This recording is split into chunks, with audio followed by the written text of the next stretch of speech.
అందరికీ నమస్కారం. ఇప్పుడు మనం పి సత్యవతి గారు రచించిన ఇల్లలకగానే అనే కథను విందాం.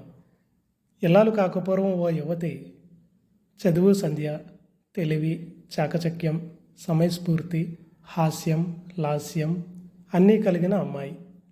అమ్మాయి అందం, తెలివి, వాళ్ళ నాన్న ఇచ్చిన కట్నం బాగా నచ్చిన ఓ చిన్నవాడు ఆ అమ్మాయి మెడలో 3 ముళ్ళు వేసి ఓ ఇంటికి ఇల్లాలని చేసి, ఇదిగో అమ్మడు, ఈ ఇల్లు నీది అని చెప్పాడు. ఆ ఇల్లాలు వెంటనే బయట నడుముకి బిగించి ఇంటిని అందంగా అలికి ముగ్గులు పెట్టింది.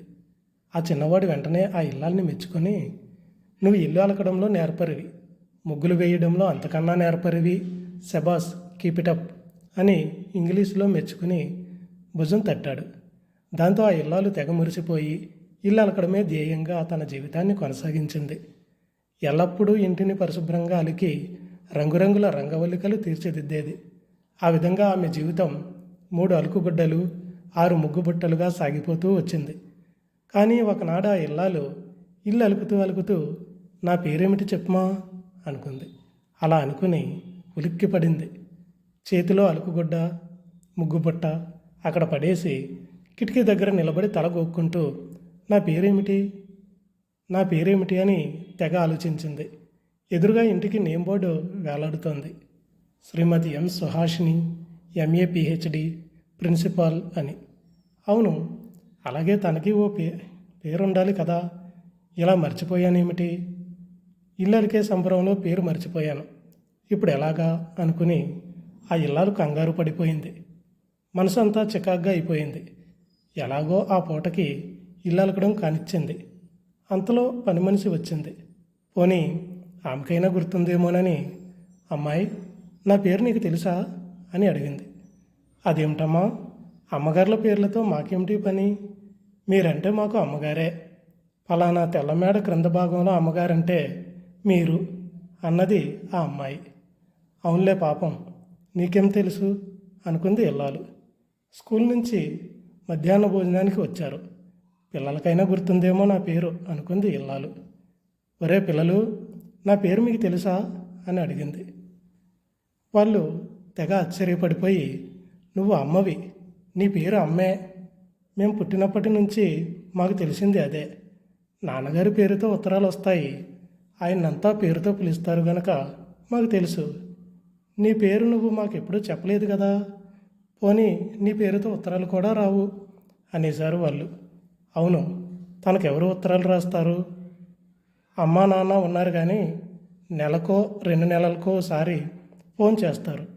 చెల్లెళ్ళు అక్కలు కూడా వాళ్ళ ఇల్లు అలుక్కోవడంలో నిమగ్నమై ఉన్నారు. వాళ్ళు ఏ పెళ్లిలోనో పేరంటంలోనో కలిస్తే కొత్త ముగ్గుల్ని గురించో వంటల్ని గురించో మాట్లాడుకోవడమే కానీ ఉత్తరాలు లేవు. ఇల్లాలు నిరాశపడింది. ఆమెకి అశాంతి ఎక్కువైంది. తన పేరు ఎలాగైనా గుర్తు తెచ్చుకోవాలనే తపన ఎక్కువ. అంతలో పక్కింటి ఆవిడ పేరంటం పిలవడానికి వచ్చింది. పోనీ ఆవిడకి ఏమైనా గుర్తుందేమోనని అడిగితే ఆవిడ కిసుక్కున నవ్వేసి, మరే, మీ పేరు నేను అడగాలేదు, మీరు చెప్పలేదు. కుడి చేతి వైపు తెల్లమేడ ఆవిడ అల్లదిగో ఆ మందుల కంపెనీ మేనేజర్ గారి భార్యనో, లేకపోతే తెల్లగా పొడుగ్గా ఉంటుందే ఆవిడనో చెప్పుకుంటాం అంతే అనేసింది ఆ ఇల్లాలు. ఇంకా లాభం లేదు. పిల్లలు స్నేహితులు మాత్రం ఏం చెప్తారు? వాళ్ళకి కమలా వాళ్ళ అమ్మానో ఆంటీ అనో తెలుసు. ఇక భర్త గారు ఒక్కరే శరణ్యం, ఆయనకే గుర్తుంటే ఉండాలి. రాత్రి భోజనాల దగ్గర అడిగింది, ఏవండి, నా పేరేమిటి? మర్చిపోయానండి, మీకు గుర్తుంటే చెప్పరా? భర్త గారు పెద్దగా నవ్వేసి, అదేమిటోయ్, ఎన్నడూ లేనిది ఇవాళ పేరు సంగతి ప్రస్తావిస్తున్నావు. నిన్ను పెళ్ళయినాటి నుంచి ఏమోయ్ అని పిలవడం అలవాటైపోయింది. నువ్వు కూడా అలా పిలవకండి, నా పేరు నాకుంది కదా అని చెప్పలేదు. అందుకని నేను మర్చిపోయాను.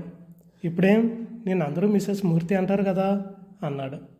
మిస్సెస్ మూర్తి కాదండి, నా అసలు పేరు నాకు కావాలి. ఎలాగిప్పుడు అన్నది ఆవేదనగా. దానికేం, పోనీ ఏదో ఒక పేరు పెట్టేసుకో కొత్తది అని సలహా ఇచ్చాడు ఆయన. బాగుందండి, మీ పేరు సత్యనారాయణమూర్తి అయితే మిమ్మల్ని శివరావు అనో సుందర్రావు అనో పెట్టుకోమంటే ఊరుకుంటారా? నా పేరే నాకు కావాలి అన్నది. చదువుకున్నావు కదా, సర్టిఫికెట్ల మీద పేరుంటుంది కదా, ఆ మాత్రం కామన్ సెన్స్ లేకపోతే ఎలా? చూసుకో వెళ్ళి అని సలహా ఇచ్చాడు ఆయన మళ్ళీ. ఇల్లాలు సర్టిఫికెట్ల కోసం హోరాహోరీ వెతికింది.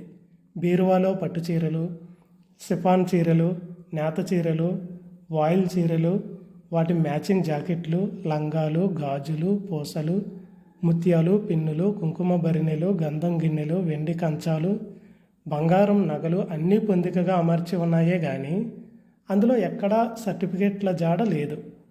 అవును, తను పెళ్ళైన తర్వాత ఇక్కడికి వచ్చేటప్పుడు అవి తెచ్చుకోలేదు. అవునండి, నేను అవి ఇక్కడికి తెచ్చుకోలేదు. నేను మా ఊరు వెళ్ళి ఆ సర్టిఫికెట్లు వెతుక్కొని నా పేరు అడిగి తెలుసుకుని 2 రోజుల్లో వచ్చేస్తాను అని అడిగింది భర్తని. బాగానే ఉంది, పేరు కోసం ఊరెళ్ళాలా?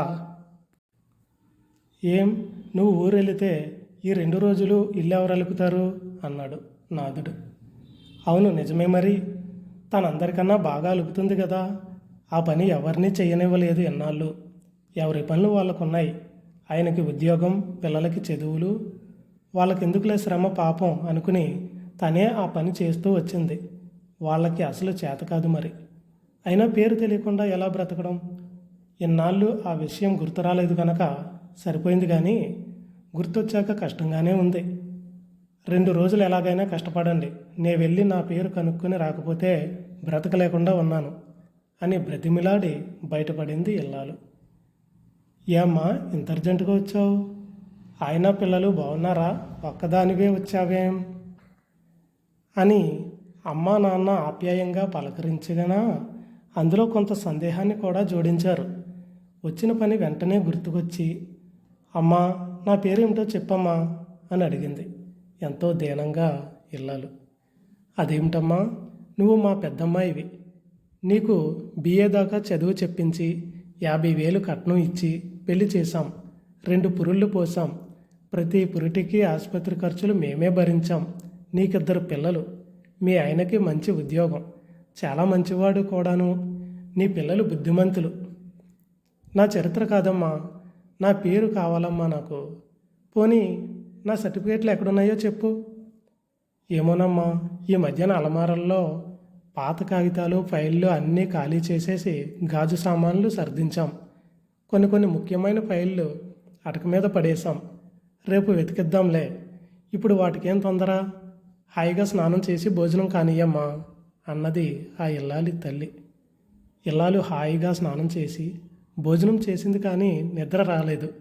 ఆడుతూ పాడుతూ ఇల్లు అలుకుతూ ముగ్గు వేస్తూ పేరు మర్చిపోవడం వల్ల ఎలా ఇన్ని కష్టాలు వస్తాయని ఎప్పుడూ అనుకోలేదు. తెల్లవారింది, కానీ అటక మీద ఫైళ్లలో సర్టిఫికేట్లు వెతకడం పూర్తి కాలేదు. ఈలోగా ఇల్లాలు కనపడ్డ మనిషినల్లా అడిగింది. చెట్టును అడిగి, పుట్టను అడిగి, చెరువును అడిగి, తను చదివిన స్కూలును అడిగి, కాలేజీని అడిగి, అరచి ఆక్రోశించి ఎట్టకేలకు ఓ మిత్రురాలిని కలిసి తన పేరు సంపాదించింది. ఆ స్నేహితురాలు తనలాగే తనతోనే చదువుకుని, తనలాగే పెళ్లి చేసుకుని, తనలాగా బ్రతుకు ఇల్లలకడంగా కాకుండా ఇల్లు అలకడం బ్రతుకులో ఓ భాగంగా బ్రతుకుతూ తన పేరును, తన స్నేహితురాళ్ళ పేర్లను కూడా గుర్తుంచుకున్న వ్యక్తి. ఆ స్నేహితురాలు ఈవిని చూడగానే గుర్తుపట్టి, ఓ హాయ్ శారద, నా ప్రియమైన శారద అని కేకలు పెట్టి కౌగిలించేసుకుంది. అప్పుడు ఆ ఇల్లాలని దాహంతో ఆర్చుకుపోయి ఎండిపోయి ప్రాణం పోవడానికి సిద్ధపడిన వాడికి కొత్త కూజాలో నీళ్లు చెంచాతో నోట్లో పోసి బ్రతికించిన చందంగా బ్రతికించింది ఆ స్నేహితురాలు. నువ్వు శారదవి. నువ్వు మన స్కూల్లో 10th క్లాస్లో ఫస్ట్ వచ్చావు. కాలేజీలో జరిగిన మ్యూజిక్ పోటీల్లో ఫస్ట్ వచ్చావు. అప్పుడప్పుడు మంచి మంచి బొమ్మలు వేసేదానివి. మనందరం 10 మంది స్నేహితులం.